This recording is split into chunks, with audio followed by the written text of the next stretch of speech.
दोस्तों नमस्कार आदाब। आप देखना शुरू कर चुके हैं आपका अपना हिंदी और उर्दू न्यूज चैनल आजकल टाइम्स, जो आप तक आपके सरोकार की खबरें रोजाना लेकर आता है हिंदी और उर्दू दोनों भाषाओं में। अगर आपने अब तक इस चैनल को सब्सक्राइब नहीं किया है तो आज ही कर लें। सैल आईएसपी में गोरख धंधा बर्दाश्त नहीं, पारदर्शिता के साथ हो आधुनिकीकरण का कार्य। शुभेंदु अधिकारी ने ये बातें कही। राज्य के भाजपा नेता प्रतिपक्ष शुभेंदु अधिकारी ने बुधवार को त्रिवेणी मोड़ मैदान में एक जनसभा को संबोधित किया। इस मौके पर यहां उनके साथ कुल्टी के विधायक डॉक्टर अजय पोद्दार, वरिष्ठ भाजपा नेता तथा पांडेसर के पूर्व विधायक जितेंद्र तिवारी, राज्य सदस्य कृष्णेंदु मुखर्जी, जिला भाजपा अध्यक्ष देवतनु भट्टाचार्य के अलावा कई जिला मंडल के भाजपा नेता, कार्यकर्ता और समर्थक उपस्थित थे।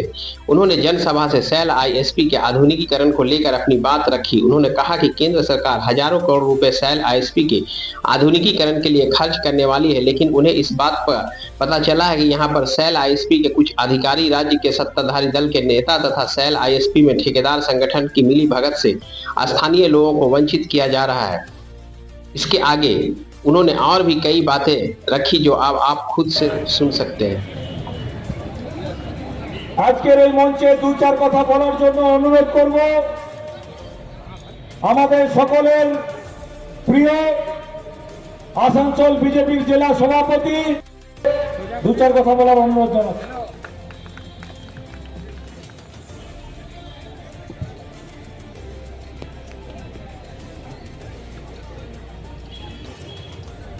আজকের এই সভায়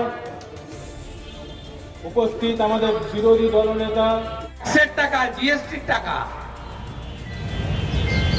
মডার্নাইজেশনের জন্য এত হাজার হাজার কোটি দেশের সরকার দেবে, আর আপনারা বাড়ি ঘর দুয়ার জমি দুবাইতে টাকা পাচার এসব করবেন। দুটো একসঙ্গে চলতে পারে না। তাই ভরসা বিশ্বাস রাখবেন।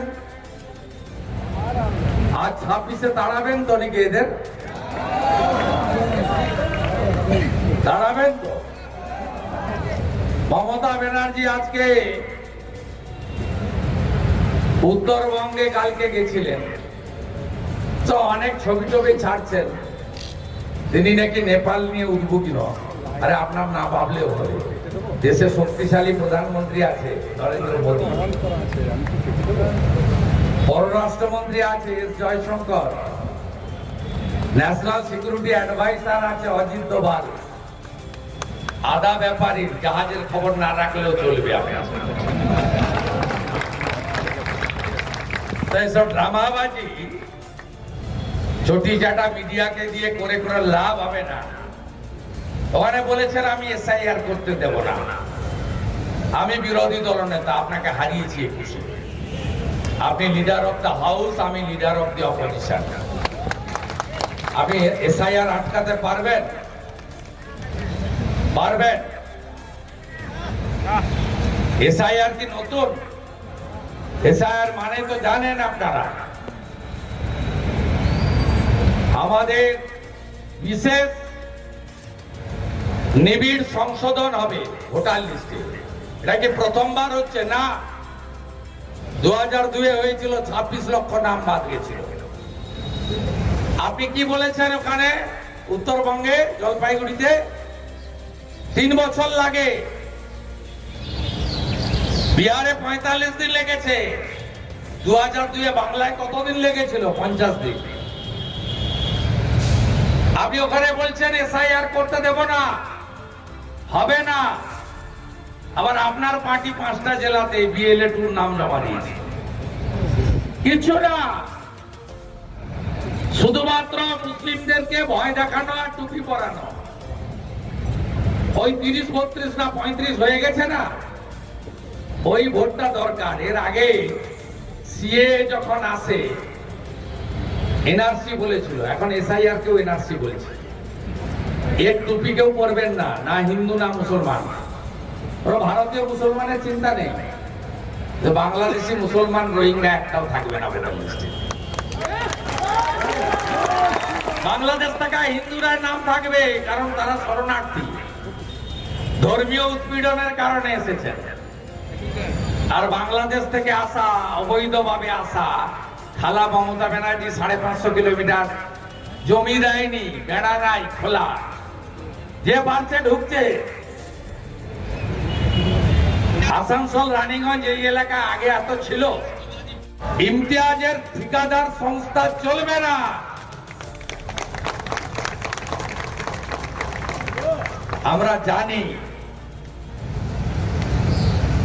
আমরা জানি জসমিন দেশে সদাচার কি করতে হয় জানি,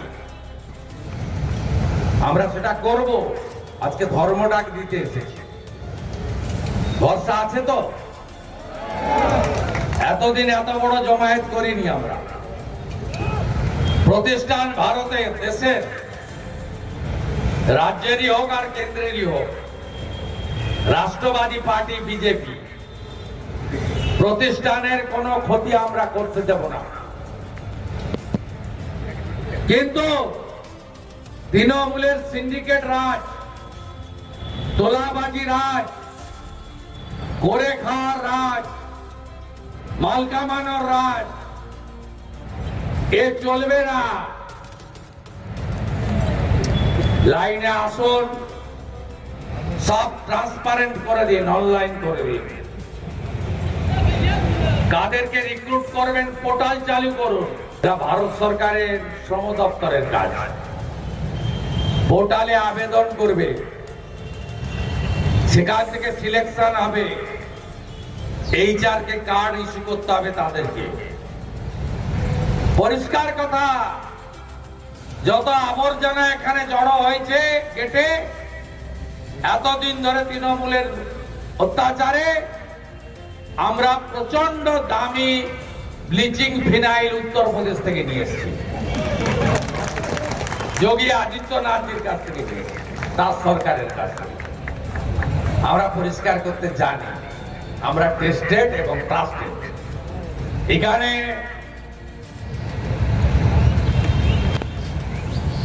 জমি কেলেঙ্কারি হচ্ছে, সেলের জমি, মৌলবাদী কাজকর্ম হচ্ছে। এখানে ম্যানেজমেন্টের কেউ কেউ এগুলোতে যুক্ত। দেখুন সংবাদপত্রগুলো কি লিখছে। আপনা শহর আসানসোল, কারখানার গেটে সিন্ডিকেট রাজ, প্রশাসন নিরুদ্ধার। দেখুন দেখুন ছবি দেখুন, আমার কথা নয়, এখানকার মিডিয়ার একটা বাংলা মিডিয়া 35,000 কোটির বিনিয়োগ করে বানপুর সংলগ্ন বেশিরভাগ জমি প্রভাবশালী বসের নিয়ন্ত্রণে।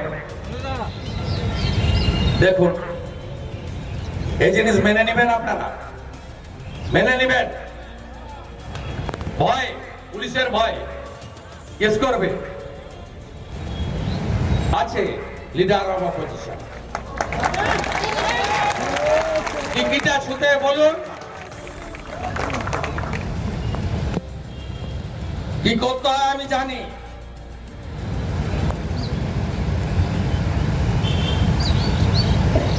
এদের চিনতে পারছেন? চিনতে পারছেন না? অতএব আমরা সব 1 মাস ধরে অনেক গুছিয়ে গাছি সব সংগ্রহ করে মাঠে নেমেছে। আপনাদের জয় হবে। We don't want any favor. আমরা ফেভার চাই না। Any favor. We want only fair. No SIR, no vote. কর্মসূচি আইপ্যাকের বুদ্ধিতে। আগে প্রশান্ত কিশোর ছিল, ও বিহারে গেছে মুখ্যমন্ত্রী হবে বলে, আর ওর একটা ম্যানেজারকে এখানে দিয়ে গেছে। ওই বুদ্ধি দিচ্ছে মমতাকে, প্রতীক জয়ী। সে বলেছে পাড়ায় সমাধান করুন। আজকে 2টো পোস্ট আমি করেছি সোশ্যাল মিডিয়াতে। একটা পশ্চিম মেদিনীপুরের নারায়ণগড়ে একটা গ্রাম পঞ্চায়েতে ভিডিও ছুটে পালাচ্ছে, আর তার পিছনে জনগণ তাড়া করছে। তাই আমি নাম দিয়েছি আমার পাড়া তৃণমূল তাড়া। তারপরে আবার একটা পোস্ট করলাম গাড়িতে আসতে আসতে, কাকদ্বীপে তৃণমূলের ব্লকের মহিলা সভানেত্রী, জেলা পরিষদ মেম্বার, তাকে এই ক্যাম্পে ঢুকতে দিচ্ছে না পাবলিক। সেখানেও দেখলাম আমার পাড়া তৃণমূল তাড়া। তাড়াবেন তো? ভোটের সময় কিন্তু এই হিন্দি বাংলা করবে। আপনি কখনো দেখেছেন এই যে ইসলামিক কুইজ হলো, ইমতিয়াজ ভাই করলেন, সব উর্দুতে লেখা, উপর থেকে নিচ। আমি উর্দুর বিরোধিতা করছি না, বাংলা কোথাও ছিল না।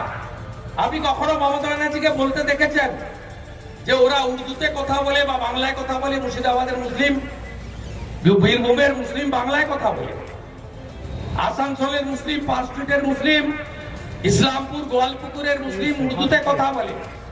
কখনো বলতে দেখেছেন? ইমতিয়াজ বাবুরা সব মার্কেট কিনে নিচ্ছে, আরো ছোট ছোট। আমি ওকে 2-3 বার বললাম, কারণ বলাটা দরকার ছিল। আরো অনেক, অসংখ্য সব জমি জায়গা, বাড়ি ঘর কিনে নিচ্ছে। আপনাদের কিছু হচ্ছে না, মানে আপনারা অর্থনৈতিক ভাবে শেষ হয়ে যাচ্ছেন, আর ওরা ডেমোগ্রাফি বদলাচ্ছে। মমতা ব্যানার্জি বলে, যদি বলে এসআইআর করতে দেব না, আমি বিরোধী দল নেতাও বলছি, নো এসআইআর, নো ইলেকশন। ভালো করে কান খুলে শুনে রাখুন। 2002-এ 50 দিন লেগেছিল, বিহারে 45 দিন লেগেছে, এখানেও 50 দিনের বেশি লাগবে না। কাদের নাম থাকবে না? মৃত নাম থাকবে না, ফেক ভোটার থাকবে না, ডবল ট্রিপল এন্ট্রি থাকবে না। আর রোহিঙ্গা আর বাংলাদেশের মুসলমান যারা এখানে এসেছেন বেড়া নেই বলে, বা পাসপোর্ট করে এসেছেন আর ফেরেননি, ফেসবুকের দৌলতে অনেক মুসলিম মহিলা এখানে লাভ জিহাদে চলে এসেছেন। বাবার নাম বদলে মমতা খালা আপনাদেরকে আধার কার্ড, এপিক কার্ড করে দিয়েছে।